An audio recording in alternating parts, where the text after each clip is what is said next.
मराठी माणसांच्या अनेक ओळखींपैकी एक ओळख म्हणजे तो अत्यंत नाट्यप्रेमी आहे.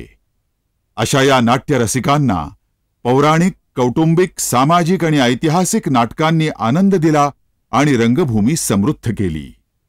31 डिसेंबर 1973 रोजी निर्माते श्रीयुत मोहन वाघ यांच्या चंद्रलेखा या नाट्यसंस्थेनं रंगभूमीवर अलौकिक नाट्यकृती सादर केली आणि ती म्हणजे गरुड झेप. सिद्धहस्त नाटककार कैलासवासी वसंत कानेटकर आणि रणजित देसाई यांच्या नाट्य प्रतिभेतून साकारलेलं असं हे नाटक. पहले दिन से इच्छा थी कि शिवाजी के ऊपर प्ले करना चाहिए और ये शेर शिवाजी तो बहुत ही अच्छा प्ले था जो हमने देखा भी था सन 74 में जब आया था. और इसके पीछे लगे रहे फिर जैसे तैसे मतलब सबकी डेट मिल गई लेकिन मोहन वाघ जी की डेट हमें मिला. फिर भी करते इसको मेरे ख्याल एक रूप मिला और जो कुछ भी अब तक रिकॉर्डिंग हुई है सर मैं कह सकता हूँ कि एक प्रोफेशनल लेवल पर काम हुआ है. नॉर्मली जो सरकारी संस्थानों से अपेक्षा की नहीं जाती फिर भी हमने अपनी कोशिश पूरी की है और मुझे भी उम्मीद है कि मोहन वाघ जी को भी वो सब कुछ सपोर्ट यहाँ से मिला है, हमारे ऑफिसर से, हमारे स्टाफ से, जो इसकी उन्हें अपेक्षा थी.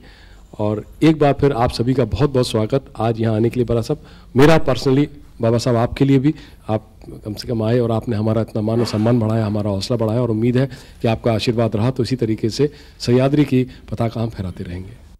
चल पुतळा.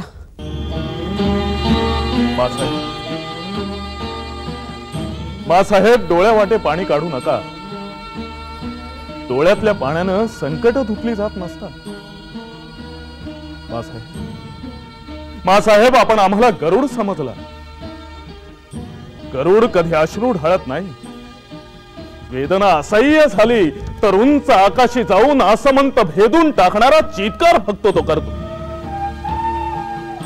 भव्य दिव्य सेट, प्रसंगानुरूप ध्वनी आणि प्रकाश योजना, खर्चिक कपडेपट या सगळ्यातून दूरदर्शनच्या स्टुडिओत शिवशाही अवतरली.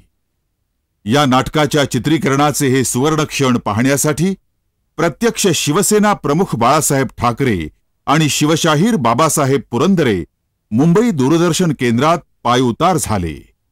त्यांच्या उपस्थितीत नाट्य कलावंत आणि दूरदर्शनचे अधिकारी, तंत्रज्ञ यांचं कौतुक झालं. हा दिवस मराठी रंगभूमीच्या आणि ऐतिहासिक नाटकांच्या इतिहासात सुवर्णाक्षरांनी नोंदवण्यासारखा झाला. खरोखर एका विलक्षण विषयावरती आपण ही नाट्यकृती इथं सादर करतो आहोत. जगाच्या पाठीवरती जे अत्यंत विलक्षण असे नाट्यपूर्ण प्रसंग घडले पण ते सत्यात घडले असे जे काही प्रसंग त्याच्यामध्ये हा आग्र्याहून सुटका हा जो प्रसंग आहे छत्रपती शिवाजी महाराजांच्या जीवनातला त्याला तोड नाही. बाळराजे भवानी मातेच्या कृपेने सगळं गोमट होईल. सगळं गोमट होईल. पण विपरीतच घडायचं असेल तर मनाची तयारी ठेव. अहो राजे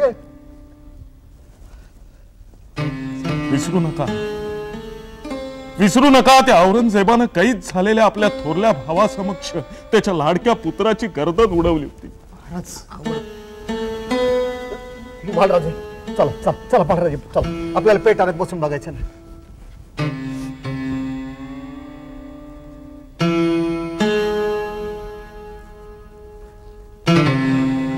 चला बाळराजे चला बस पधारी. आणि गरुडझेपसारखं नाटक करणं आणि त्यातला सगळ्यात महत्त्वाचा भाग आहे की महाराष्ट्रातले दोन मोठे लेखक, अतिशय थोर लेखक वसंत कानेटकर नाटककार आणखी रणजित देसाई स्वामीकार ह्या दोघांनी मिळून ते नाटक लिहिलं आहे. या विषयावर नाटक नव्हतं.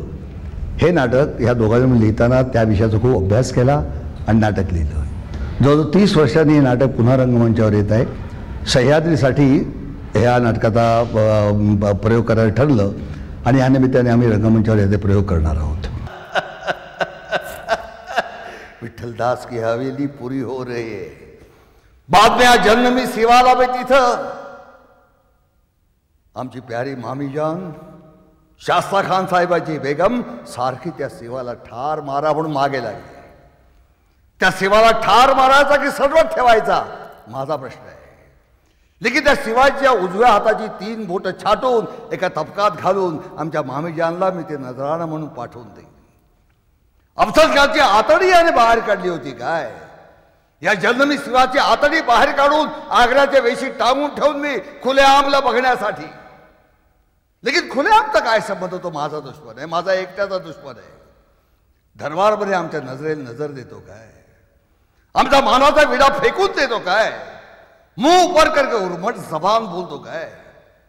मी ऐकल्यासारखं दाखवलं नाही, लेकिन तो आम्हाला ढोंगी बगळा म्हणाला हे या या या कानाने ऐकलंय मी. परवरदिगार, दुश्मन भी कैसा ताकदवर आहे. त्यांचं एकच स्वप्न की माझ्यासारखी जो भूमिका करेल त्याच वेळा मी निवृत्त होईन, तोपर्यंत नाही. काय पण आहे बघा. एखाद्या नाटकाची संपूर्ण दिग्दर्शन जबाबदारी ह्याच नाटकाच्या निमित्ताने प्रथम घेत आहे आणि त्याचं सगळं श्रेय मोहनवालनं आहे. मला जी एकंदर कलाकारांची फळी मिळाली आहे ती फार चांगली आहे. अतिशय उत्साही आहेत, प्रामाणिक आहेत मुख्य म्हणजे, आणि आपापली कामं ती जास्तीत जास्त चोख करण्याचा प्रयत्न करत आहेत. मासाहेबांची काळजी वाटते. त्या धीराच्या गोष्टी सांगतात, पण त्यांचं हरण काळजाचं मन आम्ही जाणतो. त्यांना आता कुणीतरी जपायला हवं. अधिकाराच्या तोऱ्यात त्यांना जपणाऱ्या सुना पुष्कळ आहेत, पण मायेच्या उबदारपणातल्या मात्र तुम्हीच आहात. ही जबाबदारी तुम्ही स्वीकारली तर आम्ही निश्चिंत राहू. एवढा विश्वास टाकलात, सारं मिळालं. यापेक्षा दुसरं काय हवं? अरे हो, विसरलोच आम्ही. राणीसाहेब, आग्र्याहून आपल्यासाठी काय आणू? आणाल?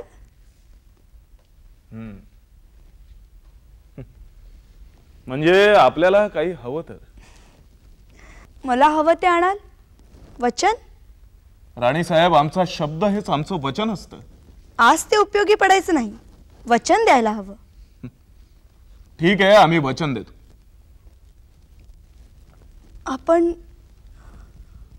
आपण स्वतःला सुरक्षित माघारी घेऊन यावं.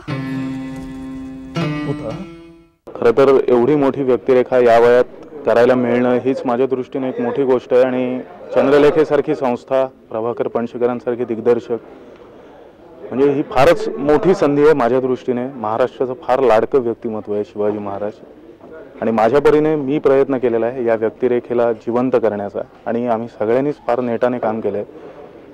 अनेक दिग्गज लोकांचं सहकार्य लाभलंय. उपेंद्र दाते, त्यांनी खूप मदत केली ही व्यक्तिरेखा साकार करण्यासाठी.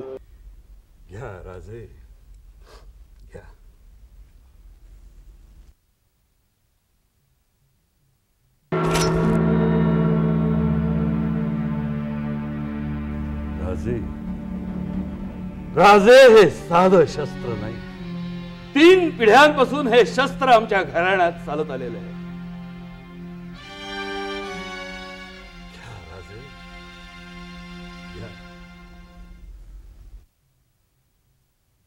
या प्रसंगी चंद्रलेखा या नाट्यसंस्थेचे निर्माते श्रीयुत मोहन वाघ आणि मुंबई दूरदर्शनचे केंद्र संचालक श्रीयुत मुकेश शर्मा यांनी शिवशाहीर बाबासाहेब पुरंदरे आणि माननीय श्रीयुत बाळासाहेब ठाकरे यांना चांदीची तलवार भेट दिली. उपयोग केल्याशिवाय नाही.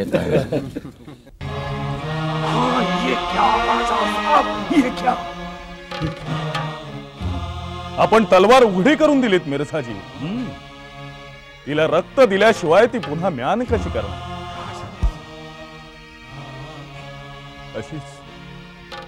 अशीच आमच्या रक्ताची धार आम्ही स्वेच्छेनं रोहिडेश्वरावर सोडली होती. हे राज्य व्हावं हे तो श्रींची इच्छा. या भूमीवर श्रींचं राज्य झाल्याखेरीज आम्ही विसावा घेणार नाही. जेव्हा दूरदर्शन सारखे लोक आम्हाला पाठिंबा द्यायला तयार आहेत, त्यांना हा विषय आवडलाय, तर मला वाटतं की काही जरी असलं तरी हा एक चांगला क्लासही आहे समाजात. लक्षात आलं की नाही? म्हणजे गुंड प्रवृत्तीची माणसं असतात तशी सज्जनही असतात ना. ह्या पद्धतीची नाटकं पाहणारे लोक आहेत, का नाही करायचं त्यांच्यासाठी? शिवाजी माझ्या पारातच पडाला नाही. तो तुझ्या पहाऱ्यातून गेला नहीं, तो आसमान फाड़ के चला गया. वो आसमान फाड़ के निकल गया. नहीं नहीं नहीं, वो जमीन से बकवास बंद करो. दीवार बकवास बंद करो.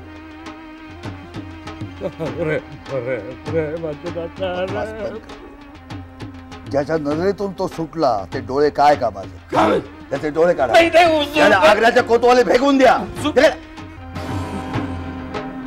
हा कंठा तुझ्या गळ्यात कसा, हा कंठा तुझ्या गळ्यात कसा?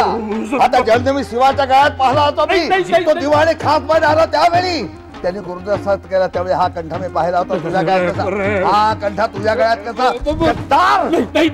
त्याचे डोळे काढा, त्याचे हात पाय तोडा, फेकून द्या आग्राच्या वेशीमध्ये. लेकिन याद रखे, याचा हा कंठा शिवाचा कंठा ऐसाच याच्या गळ्यात राहू दे. मरने तक और मरने के बाद भी लोगों को मालूम होना चाहिए गद्दारी का गहना कितना महंगा होता है. ह्या औरंगजेबाच्या आयुष्याचा महत्वाचा कालखंड या भूमिकेच्या निमित्ताने मी सादर केलेला आहे. हा औरंगजेब त्या मानाने तरुण आहे, 50 वर्षाचा, म्हणजे त्या जरा वेगळ्या पद्धतीचा आहे, आक्रमक आहे आणि शिवाजीला नामोहन करण्याची त्यांनी जिद्द बाळगलेली आहे. पणशीकर औरंगजेबाचा रोल करतात. पणशीकर म्हणजेच औरंगजेब असं थोडक्यात म्हणायला हरकत नाही. इतक्या आयुष्यभर तो रोल अगदी इथे उशाळला मृत्यूमध्ये अमल करून ठेवला आहे.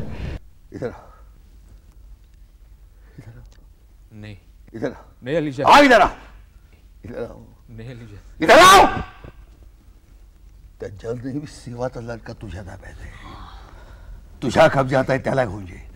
त्याला मी माझ्या कब्जात ठेवीन. जा त्याला घेऊन ये, जा. रामसिंग, रामसिंग,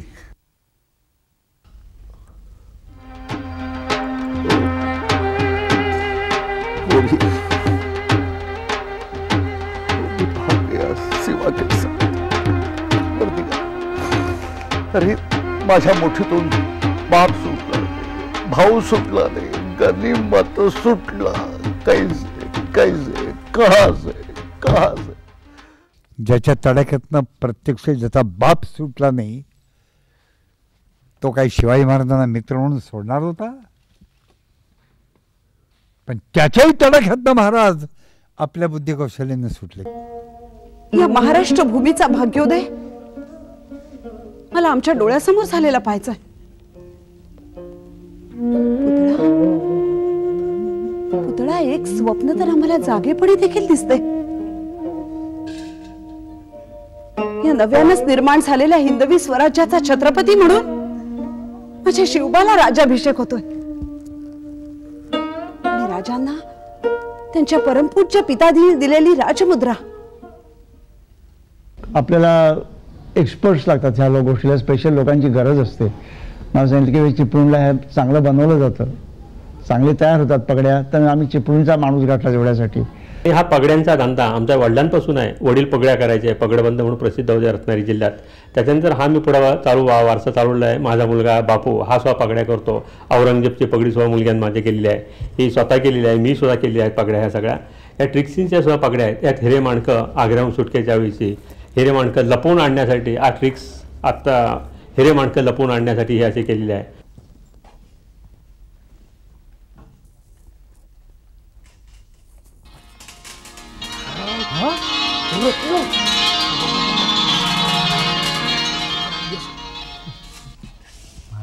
येसाजी जी, ही झाली आणीबाणीतली द्रव्याची तरतूद. पण जीवावरच बेतलं तर शिवबा नाही, त्याचा पण विचार करून ठेवलाय मी. बहिरजी, आता काय बाबा इकडे. अरे जरा माझा कमरपट्टा सोड बरं. तोंडाचा पट्टा चालवला माझ्यावर, आता काय कमरपट्टा चालवणार? अरे सोड म्हणलं ना. तू सोडतो काय मला? एकदम धारदार आणि पातळ शस्त्र आहे. गरुडझेप मधले औरंगजेब आणि शिवाजी यांचे जे ड्रेसेस आहेत ते मी जीव ओतून केलेत. म्हणजे ते तुम्ही नाटक पाहिल्यानंतरच तुम्हाला समजेल. तसंच छोटा संभाजी, त्याचं पण वेगळेपण त्या ड्रेसमध्ये तुम्हाला दिसून येईल. अरे वा. बाळराजे, निघण्याची तयारी झाली? जी. बाळराजे, आता तुम्ही लहान नाही, आमच्या बरोबरच राज्याची जबाबदारी आता तुम्ही उचलली पाहिजे. जी. मिर्झा राजांचा आणि आमचा तह झालाय. तह पुरा होईपर्यंत तुम्ही मिर्झा राजांकडे राहायला हवं. एकटा? बाळराजे, बाळराजे, अहो राजांच्या नशिबी एकटेपणच असतं आणि त्याचा सराव तुम्ही आत्तापासून करून घ्यायला हवा. जी. आणि हे पहा बाळराजे, तुम्ही जायला निघाल तेव्हा तुमच्या थोरल्या मासाहेब डोळ्यात पाणी आणतील, पण तुम्ही रडायचं नाही. नाही आबासाहेब, आम्ही रडणार नाही. शाबास. राजे कधी रडत नसतात. पूर्वीचे शेले असे पट्टे यायचे आणि हे शेले आता मी प्लेट्स घालून बनवलेत आणि ते याला वेलप्रो लावले आहेत पट्ट्याला, आणि पट्ट्याला वेलप्रो आणि या शेलाला वेलप्रो, म्हणजे ह्याची एक नाडी वाजते आणि हा लावल्यानंतर हे बघा हा शेला आहे हे कळतं.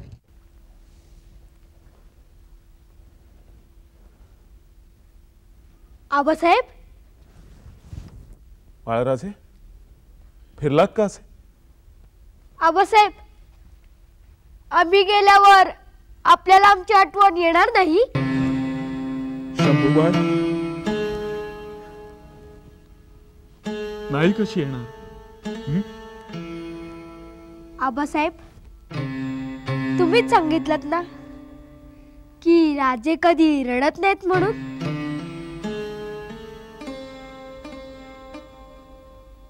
हो शंभूबा, राजे कधी रडत नाही, पण पित्याला ते जमत नाही.